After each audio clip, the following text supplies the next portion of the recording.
Hindu Aikyavedi president K. ശശികലയ്ക്കെതിരെ കേസെടുത്തു. മതവിദ്വേഷ പ്രസംഗത്തിന്റെ പേരിലാണ് ഹോസ്ദുർഗ് പോലീസ് കേസെടുത്തത്. ജാമ്യമില്ലാ വകുപ്പ് പ്രകാരമാണ് കേസ്. കുട്ടൻ ചേരുകയാണ് കോഴിക്കോട് നിന്നും. കുട്ടൻ, ഇന്നലെ നിയമോപദേശം ലഭിച്ചിരുന്നു. ശശികലയ്ക്കെതിരെ കേസെടുക്കാമെന്ന്. അതിന്റെ അടിസ്ഥാനത്തിൽ കേസും എടുത്തിരിക്കുന്നു. ഒരു പഴുത് ഇനി ശശികലയ്ക്ക് മുമ്പിൽ ഉണ്ടാകുമോ?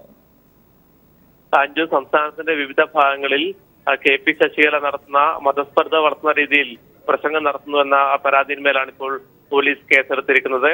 കാഞ്ഞങ്ങാട് സ്വദേശിയായ അഡ്വക്കേറ്റ് ഷുക്കൂറാണ് ഇത് സംബന്ധിച്ച് ഹോസ്ദുർഗ് പോലീസിൽ പരാതി നൽകിയത്. അതുപോലെ തന്നെ ജില്ലാ പോലീസ് സൂപ്രണ്ടിനും അദ്ദേഹം പരാതി നൽകിയിരുന്നു. ഈ മതസ്പർദ്ധ വളർത്തുന്ന രീതിയിൽ ശശികല നടത്തിയ പ്രസംഗത്തിന്റെ സിഡിയും മറ്റ് തെളിവുകളും ഒക്കെ പോലീസിന് മുന്നിൽ ഇദ്ദേഹം ഹാജരാക്കിയിരുന്നു. ഇതിന്റെ അടിസ്ഥാനത്തിൽ കാസർഗോഡ് SP ഇത് സംബന്ധിച്ചുള്ള നിയമോപദേശം തേടി. അതിനുശേഷമാണ് ഇന്നലെ വൈകിട്ടോടുകൂടി കേസെടുക്കുന്നതിന് വേണ്ടി ഹോസ്ദുർഗ് പോലീസിനോട് നിർദ്ദേശിച്ചത്. ശരി, വ്യക്തമാണ്. PV കുട്ടനാണ് വിവരങ്ങൾ നൽകിയത്. ശശികലയ്ക്കെതിരെ കേസ്.